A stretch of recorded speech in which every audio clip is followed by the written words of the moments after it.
Is there such a thing as too much overtime? Let's dive down that rabbit hole.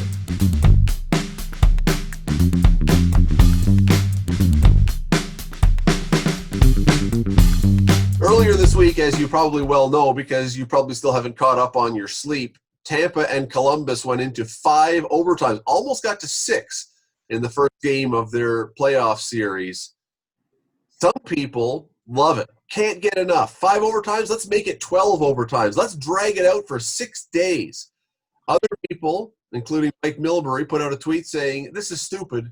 Let's go to the shootout. Rick Zamprin, not enough overtime, as in keep going forever, or no, we got to cut this thing off. This is ridiculous. Keep on going. Don't change it. If it ain't broke, don't break it. In the World Cup of Soccer, everyone is crying over the penalty shootout because it's not a true representation of what the game is all about.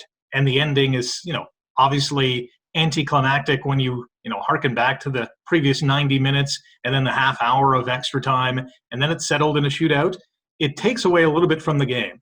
In hockey, we love the shootout during the regular season. It is an ending, a finality. It has gotten rid of the ties. I love 3-on-3 overtime in the regular season as well. But at the end of the day, I think ties, the league doesn't like it. Networks don't like it. Fans, I don't think, like it. They want to see a winner. In the playoffs, you can't end it with a shootout or even go to 3-on-3 or 4-on-4. I like the 5-on-5 and continue on. I mean, how many 5 overtime games has the NHL had in its history? Not a lot of them. And when they happen, a lot of people are talking about it. Bubs? I don't know. I've always considered myself a bit of a traditionalist like yourself, Rick. I know you're very much like that and that. And Scott, definitely, I know you are somewhat. Changing, guys. Changing a little bit. People don't have the time for 5 overtimes. Like, could you imagine what would have happened if this was no COVID situation? Had that game, because the game started at 3:09 and ended at 9:30. So what we're saying here is if there was no COVID, that game would have started probably 7 or 8 and probably ended close to 3 in the morning, right? The stands would have been empty, very much like they are now. People got to move on with their lives. Games got to go on. There's a next game to be played the next game, 2 days later. Like, how much is and Rick, you're right. There's not a lot of 5 overtimes, but there are a lot of 2 and 3 overtime games too. And how many times have we seen extra inning games in baseball where they show shots of kids and adults? Yeah. Even in the playoffs. And the reason we bring this up is because a lot of sports, including baseball in this COVID season, are finding new ways. They're trying to shorten games. I mean, they're going with the runner on second base if it goes to extras. And on the flip side, it's basketball goes forever. They usually don't last all that long as far as overtimes, but you have to have a winner and you keep playing. You don't have a free throw shooting contest. 5-minute overtime, 5-minute overtime, and it's over. Yeah. I am 100,000% in favor of don't tinker with it. Let it go. It's the kind of thing that even the casual fan who may not be all that engaged, you're right, Bubba, at 1 in the morning or 2 in the morning may not tune in. But if you're awake and you get a text from someone saying, holy crap, the game is into the 4th overtime, you're going to tune in. And if only because somehow, and I believe that we're all sadists at heart, we loved watching these guys suffer. You watched them skate and pass and try and keep up, and you could see how exhausted they were. We love, in a weird kind of mean-spirited way, as part of it, to go, man, look at these high-paid, high-toned, high-fit athletes who are suffering. Make us feel better about ourselves, too. But it's also the excitement level of this thing. I was hoping in that game I was watching, by the time it got to about the 4th overtime, that what at the beginning was true. I was hoping they were going 9 or 10 or 11. See, I think you're once you one get of to a certain point, just go for it. Yeah. No, I think you're one of the few there, Mr. Radley, that are the saddest type, right? I don't want to see people in pain. I don't want to see Seth Jones playing 60 minutes of the game and them basically lying on the ice, especially when it was game 1 of the series, right? if you examine that game, and unfortunately for professional reasons, I was at watching that game.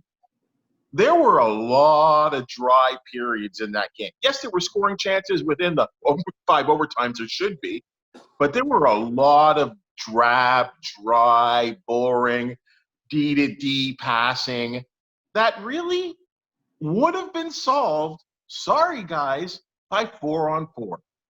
And maybe even 3-on-3. Ooh. I would be more apt to 4-on-4 as opposed to 3-on-3, obviously. You're still going to get some chances, but I would definitely not go the shootout way. And for the simple reason of, if you had, let's say, Dallas-Calgary last night, and both teams realize, hey, we can just, slog through this game, play the trap, play a defensive game, and just go to the shootout, and we'll, roll the dice then and see if we can, scratch out a win.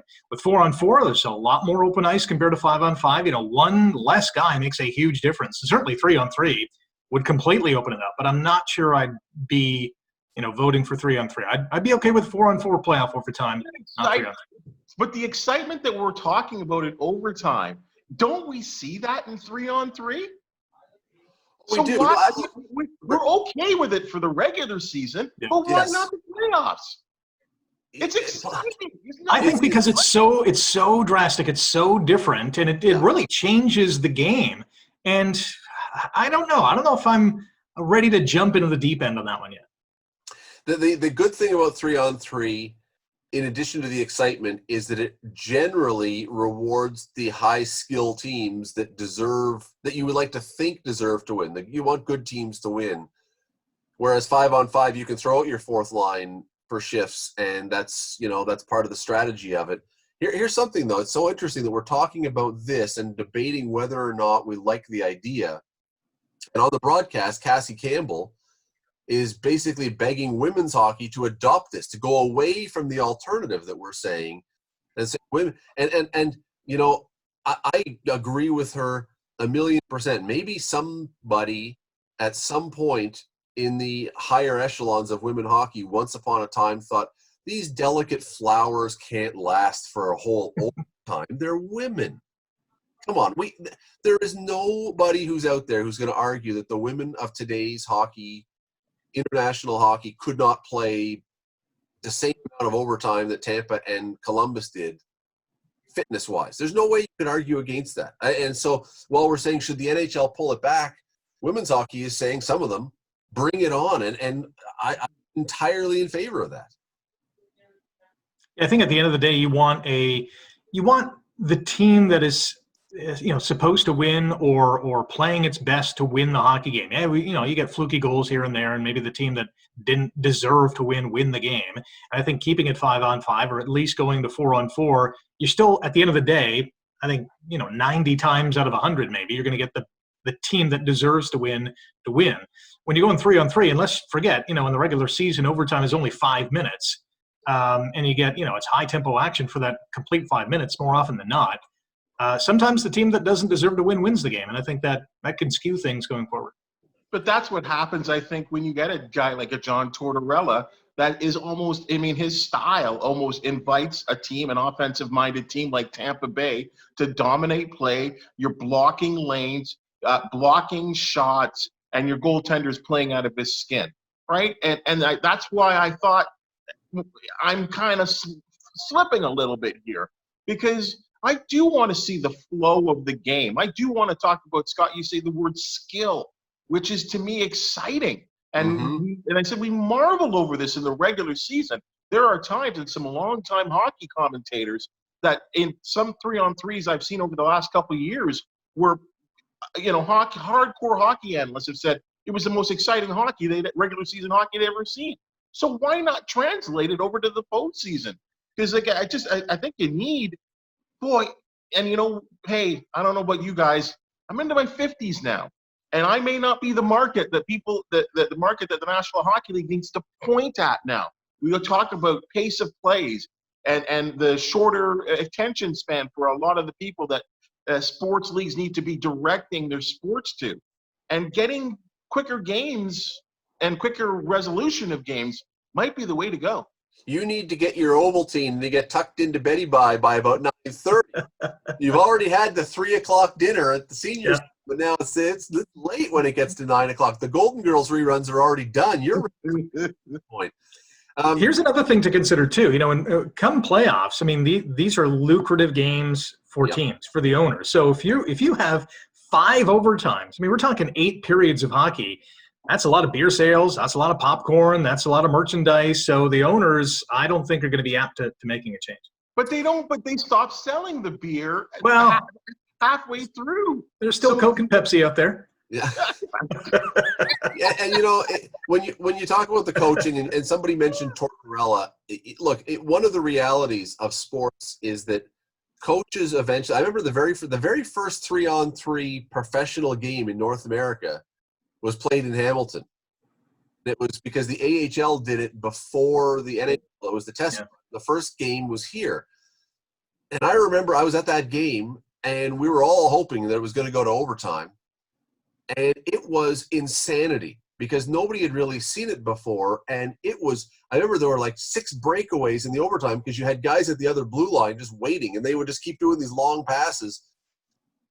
It didn't take very long for coaches you can't stifle it because it's still 3-on-3, but to figure out how to control it, keep control of the puck, pull it back, circle around in your own end. It's not just chaos.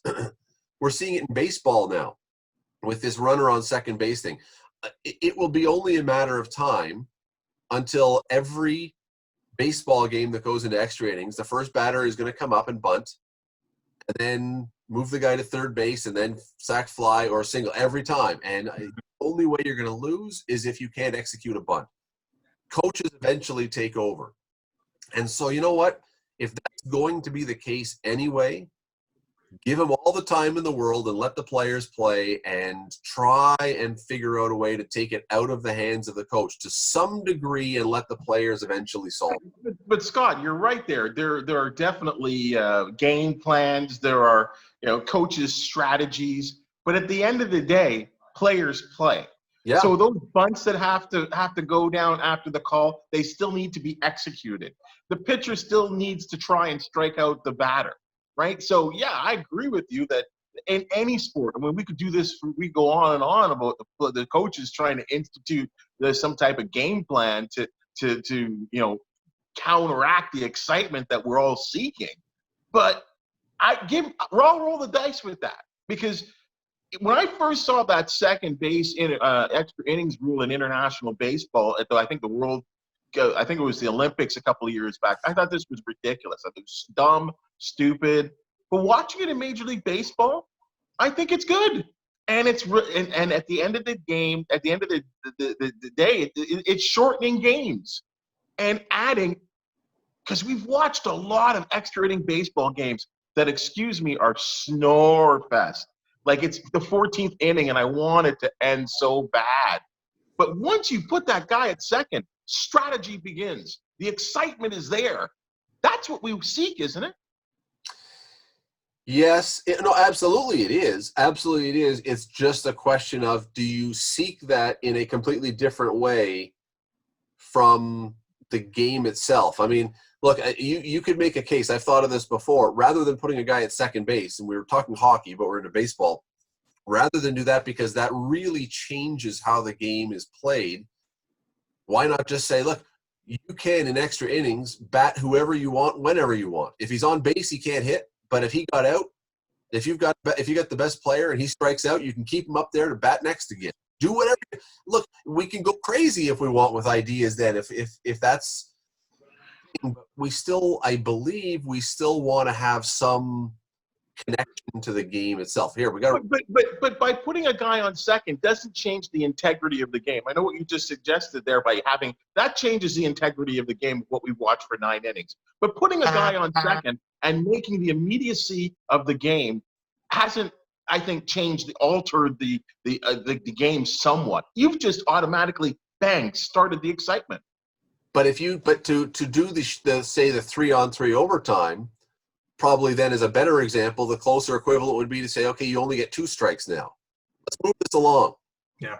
When did we become so busy? So busy that we have to change rules leave it alone. Leave it alone, people. Just watch it and enjoy. It's so here's fine. your question. Here's your question as we wrap up. Some love the overtime, some don't. Tonight, there is a 5 overtime. I'm going to predict it. I'm going to be Kreskin here. There's a 5 overtime game. It goes late into the night, but it's another 5 overtime. Are you watching? Are you sticking around to watch? Rick? Yeah, definitely. Totally. Bubba, you're hooked up to a machine. You've got your Dutch national team shirt on. You can't lie. If that is the case, and what happens tonight on a Friday night there, Kreskin, I will be texting you at 3 a.m. just to make sure that you are awake and fulfilling your prophecy there, sir. You didn't answer the question, though. Would you stay and watch if it goes to 5? Yeah, because I work till 1 a.m, so I'll be watching anyway.